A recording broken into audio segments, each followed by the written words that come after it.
ಹೀಗೆ ಹೈಕಮಾಂಡ್ ಸಭೆ ಬಳಿಕ ಸಿದ್ದರಾಮಯ್ಯ ನೇರವಾಗಿ ಬೆಂಗಳೂರಿಗೆ ಬಂದಿದ್ದಾರೆ. ಬಂದವರೇ ಆಪ್ತರ ಜೊತೆ ತಡರಾತ್ರಿವರೆಗೂ ಸಮಾಲೋಚನೆಯನ್ನು ನಡೆಸಿದ್ದಾರೆ. ಇವತ್ತು ಬೆಳಗ್ಗೆ ಕೂಡ ಹೈಕಮಾಂಡ್ ಸೂಚನೆಯ ಬಗ್ಗೆ ಆಪ್ತ ಸಚಿವರುಗಳೊಂದಿಗೆ ಅವರು ಚರ್ಚೆ ನಡೆಸಿದ್ದಾರೆ. ಈ ನಡುವೆ ಮುಖ್ಯಮಂತ್ರಿಗಳು ಬದಲಾದರೆ ಯಾರಿಗೆಲ್ಲ ಡಿಸಿಎಂ ಪಟ್ಟ ಕೊಡಬೇಕು ಅನ್ನೋ ಚರ್ಚೆಯೂ ಕೂಡ ಹೈಕಮಾಂಡ್ ಮಟ್ಟದಲ್ಲಿ ನಡೀತಾ ಇದೆ ಅನ್ನೋದು ತಿಳಿದು ಬರ್ತಾ ಇದೆ.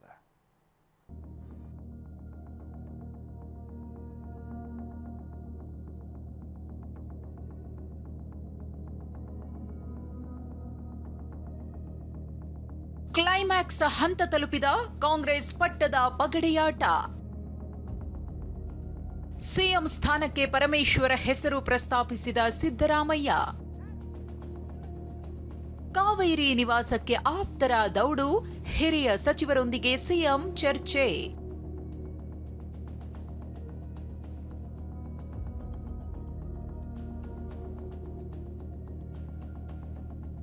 ಸಿಎಂ ಬದಲಾವಣೆ, ಅಧಿಕಾರ ಹಂಚಿಕೆ ಒಪ್ಪಂದ, ಕೊಟ್ಟ ಮಾತು, ಹೈಕಮಾಂಡ್ ಸಂಧಾನ ಇವೆಲ್ಲ ಹೈ ಡ್ರಾಮಾಗಳಿಗೆ ಕೆಲವೇ ಗಂಟೆಗಳಲ್ಲಿ ತೆರೆ ಬೀಳಲಿದೆ. ಹೈಕಮಾಂಡ್ ಮುಂದೆ ನಡೆದಿದೆ ಎನ್ನಲಾಗಿರುವ ಒಪ್ಪಂದದ ಪ್ರಕಾರ ಸಿದ್ದರಾಮಯ್ಯ ಡಿಕೆ ಶಿವಕುಮಾರ್ ಅವರಿಗೆ ಸಿಎಂ ಸ್ಥಾನ ಬಿಟ್ಕೊಡ್ಬೇಕು ಅನ್ನೋ ಚರ್ಚೆ ಹಗ್ಗ ಜಗ್ಗಾಟಕ್ಕೆ ವರಿಷ್ಠರು ತೆರೆ ಎಳೆದಿದ್ದಾರೆ. ಸಿಎಂ ಸ್ಥಾನಕ್ಕೆ ಸಿದ್ದರಾಮಯ್ಯ ರಾಜೀನಾಮೆ ಕೊಡ್ತಾರೆ ಅನ್ನೋ ಸುದ್ದಿ ಹರಿದಾಡ್ತಿದ್ದಂತೆ ಸಿದ್ದರಾಮಯ್ಯ ಆಪ್ತ ಬಳಗ ಹಾಗೂ ಅಭಿಮಾನಿಗಳಲ್ಲಿ ಆತಂಕದ ಕಾರ್ಮೋಡ ಕವಿದಿದೆ. ಸಿದ್ದರಾಮಯ್ಯರ ಅಧಿಕೃತ ನಿವಾಸ ಕಾವೇರಿಯಲ್ಲಿ ಸರಣಿ ಚರ್ಚೆಗಳು ನಡೀತಿವೆ. ಈ ಬಗ್ಗೆ ಹೇಳೋದಕ್ಕೂ ಮುನ್ನ ನಿನ್ನೆ ರಾಹುಲ್ ಗಾಂಧಿಯವರ ಜೊತೆ ಸಿಎಂ ಸಿದ್ದರಾಮಯ್ಯ ನಡೆಸಿರುವ ಮಾತುಕತೆ ಏನು ಅನ್ನೋದನ್ನ ನೋಡೋದಾದ್ರೆ, ನಿಮ್ಮಿಬ್ಬರ ನಡುವೆ ಒಪ್ಪಂದದ ಬಗ್ಗೆ ಮಾಹಿತಿ ಕೊಟ್ಟಿದ್ದೇವೆ. ಒಪ್ಪಂದ ಆಗಿರುವುದರಿಂದ ನೀವು ಮಾತಿನ ಪ್ರಕಾರ ನಡೆದುಕೊಳ್ಳಬೇಕು. 2.5 ವರ್ಷಕ್ಕಿಂತ 6 ತಿಂಗಳು ಎಕ್ಸ್ಟ್ರಾ ಟೈಮ್ ಕೊಡಲಾಗಿದೆ. ನನ್ನ ಟ್ರ್ಯಾಕ್ ರೆಕಾರ್ಡ್ ನೋಡಿ, ಸಾಮಾಜಿಕ ಸಮೀಕರಣ ನೋಡಿ, ಗ್ಯಾರಂಟಿ ಬಗ್ಗೆ ನೋಡಿ. ಹೌದು, ನೀವು ರಾಷ್ಟ್ರ ರಾಜಕಾರಣಕ್ಕೆ ಬನ್ನಿ. ನೀವು ಹೇಳಿದ್ರೆ ರಾಜೀನಾಮೆ ಕೊಡಲು ಸಿದ್ಧ. ರಾಜೀನಾಮೆ ನೀಡಿ, ರಾಷ್ಟ್ರ ರಾಜಕಾರಣಕ್ಕೆ ಬನ್ನಿ. ರಾಷ್ಟ್ರ ಮಟ್ಟದಲ್ಲಿ ನಿಮ್ಮ ಬಲ ಪಕ್ಷಕ್ಕೆ ಅಗತ್ಯವಿದೆ. ರಾಷ್ಟ್ರ ರಾಜಕಾರಣಕ್ಕೆ ನಾನು ಬರುವುದಿಲ್ಲ, ರಾಜ್ಯ ರಾಜಕಾರಣದಲ್ಲೇ ಇರ್ತೀನಿ. ಇದೇ ವೇಳೆ ತಾವು ಸಿಎಂ ಸ್ಥಾನ ಬಿಟ್ಟುಕೊಡುವುದಾದ್ರೆ ಪರಮೇಶ್ವರರನ್ನ ಸಿಎಂ ಮಾಡಬೇಕು ಅನ್ನೋ ಪ್ರಸ್ತಾಪ ಇಟ್ಟಿದ್ದಾರೆ ಎನ್ನಲಾಗಿದೆ. ಪಕ್ಷ ಸಂಘಟನೆ, ಅಧಿಕಾರದ ಅನುಭವದ ಆಧಾರದಲ್ಲಿ ಪರಮೇಶ್ವರ್ ಸಿಎಂ ಆಗಲು ಸೂಕ್ತ ಎಂದಿದ್ದಾರೆ. ಪರಮೇಶ್ವರ್ಗೆ ಸಿಎಂ ಸ್ಥಾನ ಕೊಡುವುದಾದ್ರೆ ನೀವು ಹೇಳಿದಂತೆ ರಾಜೀನಾಮೆ ನೀಡುತ್ತೇನೆ ಎಂದಿದ್ದಾರೆ ಎನ್ನಲಾಗಿದೆ.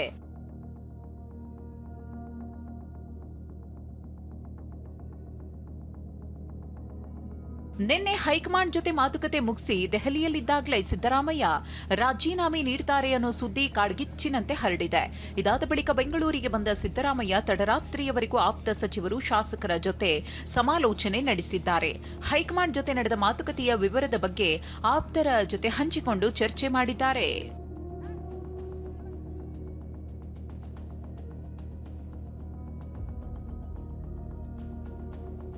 ರಾಜ್ಯಸಭೆ ಆಫರ್ ಬಗ್ಗೆ ಆಪ್ತರ ಮುಂದೆ ಸಿಎಂ ಸಿದ್ದರಾಮಯ್ಯ ಹೇಳಿಕೊಂಡಿದ್ದಾರೆ. ಸಿಎಂ ರಾಹುಲ್ ಕೊಟ್ಟ ಆಫರ್ ಬಗ್ಗೆ ಜಮೀರ್ ಅಹಮದ್, ಪರಮೇಶ್ವರ್, ಎಂಬಿ ಪಾಟೀಲ್ ಸೇರಿದಂತೆ ಆಪ್ತರ ಜೊತೆ ಚರ್ಚೆ ಮಾಡಿದ್ದಾರೆ. ಈ ವೇಳೆ ರಾಜ್ಯಸಭೆಗೆ ಹೋಗಲು ನನಗೆ ಇಷ್ಟವಿಲ್ಲ ಅಂತ ಸಿಎಂ ಹೇಳಿದ್ದಾರೆ ಎನ್ನಲಾಗಿದೆ. ರಾಜ್ಯ ರಾಜಕಾರಣದಲ್ಲೇ ಇರಲು ಸಿದ್ದರಾಮಯ್ಯ ರಾಹುಲ್ ಮುಂದೆ ತಮ್ಮ ಒಲವು ವ್ಯಕ್ತಪಡಿಸಿದ್ದಾರೆ. ಈ ವೇಳೆ ಅತಿ ಹಿಂದುಳಿದ ನಾಯಕರಿಗೆ ರಾಜ್ಯಸಭಾ ಟಿಕೆಟ್ ಬಗ್ಗೆ ಚರ್ಚೆಯಾಗಿದ್ದು, ಕರ್ನಾಟಕದಿಂದಲೇ ರಾಜ್ಯಸಭೆ ಟಿಕೆಟ್ ನೀಡುವಂತೆ ಮನವಿ ಮಾಡಿದ್ದಾರೆ ಎನ್ನಲಾಗಿದೆ.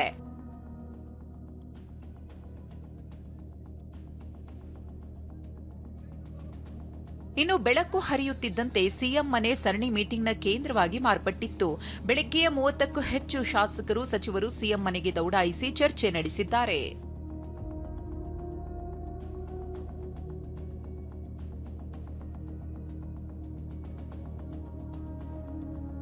ಸಿದ್ದರಾಮಯ್ಯ ರಾಜೀನಾಮೆ ಚರ್ಚೆ, ಸಚಿವರಿಗೆ ಅನುದಾನ ಟೆನ್ಷನ್.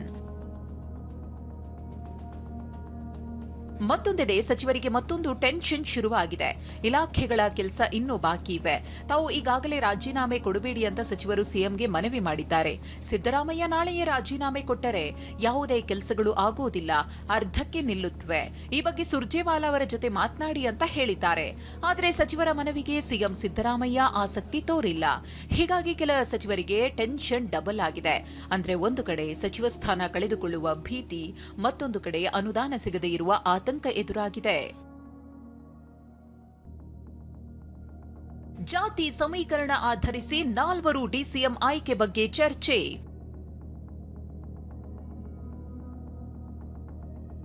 ಸಿದ್ದರಾಮಯ್ಯ ರಾಜೀನಾಮೆ ಚರ್ಚೆ ನಡುವೆಯೇ 4 ಡಿಸಿಎಂಗಳ ಬಗ್ಗೆ ಹೈಕಮಾಂಡ್ ಮಟ್ಟದಲ್ಲಿ ಲೆಕ್ಕಾಚಾರ ಶುರುವಾಗಿದೆ. ಜಾತಿ ಸಮೀಕರಣ ಆಧರಿಸಿ ಒಬಿಸಿ, ದಲಿತ, ಮುಸ್ಲಿಂ ಅಥವಾ ಅಲ್ಪಸಂಖ್ಯಾತ, ಲಿಂಗಾಯತ ಹೀಗೆ 4 ಡಿಸಿಎಂಗಳ ಆಯ್ಕೆ ಬಗ್ಗೆ ಚರ್ಚೆ ನಡೆದಿದೆ. ಒಬಿಸಿ ಕೋಟಾದಲ್ಲಿ ಸಿಎಂ ಪುತ್ರ ಯತೀಂದ್ರ ಸಿದ್ದರಾಮಯ್ಯ, ದಲಿತ ಕೋಟಾದಲ್ಲಿ ಪ್ರಿಯಾಂಕ್ ಅಥವಾ ಪರಮೇಶ್ವರ್, ಮುಸ್ಲಿಂ ಕೋಟಾದಲ್ಲಿ ಜಮೀರ್ ಅಥವಾ ಯುಟಿ ಖಾದರ್, ಅಲ್ಪಸಂಖ್ಯಾತ ಕೋಟಾದ ಅಡಿಯಲ್ಲಿ ಕೆಜೆ ಜಾರ್ಜ್, ಲಿಂಗಾಯತ ಕೋಟಾದಲ್ಲಿ ಈಶ್ವರ್ ಖಂಡ್ರೆ ಅಥವಾ ಎಂಬಿ ಪಾಟೀಲ್ ಎಂಬ ಹೆಸರಿನ ಬಗ್ಗೆ ಚರ್ಚೆ ನಡೆಯುತ್ತಿದೆ.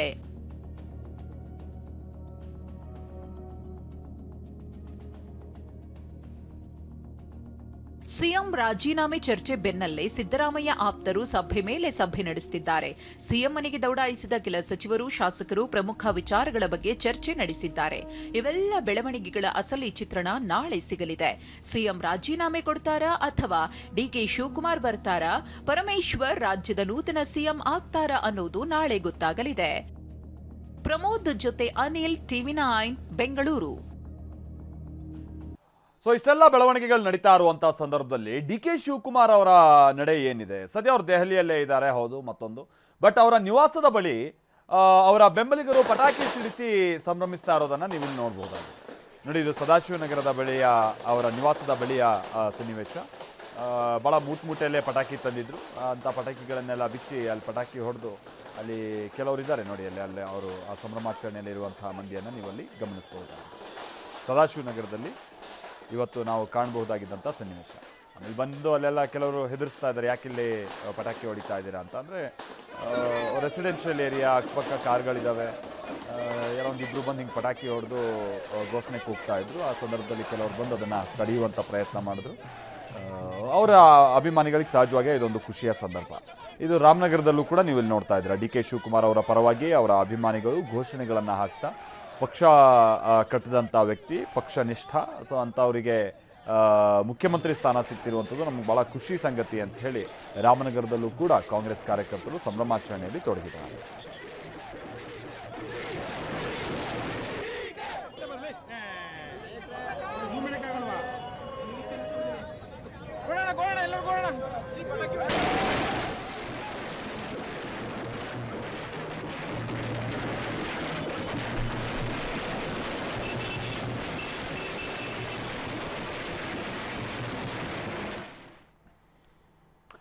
ಇನ್ನು ಆರ್ ವಿ ದೇಶಪಾಂಡೆ ಅಂತೂ ಬಹಳ ಕ್ಲಿಯರ್ ಆಗಿ ಒಂದು ಹಿಂಟ್ ಅನ್ನೇ ಕೊಟ್ಟರು. ಮುಖ್ಯಮಂತ್ರಿಗಳು ರಾಜೀನಾಮೆ ಕೊಡುವಂತ ಚಾನ್ಸಸ್ ಇದೆ ಅಂತ ಹೇಳಿ ಸಿದ್ದರಾಮಯ್ಯನವರ ವಿಚಾರಕ್ಕೆ ಸಂಬಂಧಪಟ್ಟ ಹಾಗೆ ನಾಳೆ ರಾಜೀನಾಮೆ ಕೊಡ್ತೀನಿ ಅಂತ ಸಿಎಂ ಹೇಳಿದ್ದಾರೆ. ರಾಜೀನಾಮೆ ಕೊಡಬೇಡಿ ಅಂತ ನಾವೆಲ್ಲ ಹೇಳಿದ್ದೀವಿ, ಬಟ್ ಅವ್ರು ಕೊಡೋಕೆ ಸಿದ್ಧ ಆಗಿದ್ದಾರೆ ಅಂತ ಬೆಂಗಳೂರಿನಲ್ಲಿ ಶಾಸಕ ಆರ್ ವಿ ದೇಶಪಾಂಡೆ ಹೇಳಿಕೆಯನ್ನ ಕೊಟ್ಟಿದ್ದಾರೆ.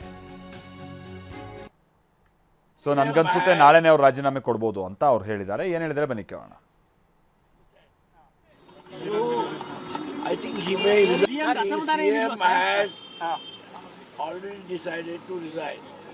Understand? So I think he may resign tomorrow. So what's the other MLA's opinion, sir? Some MLAs who were there here wanted him to continue.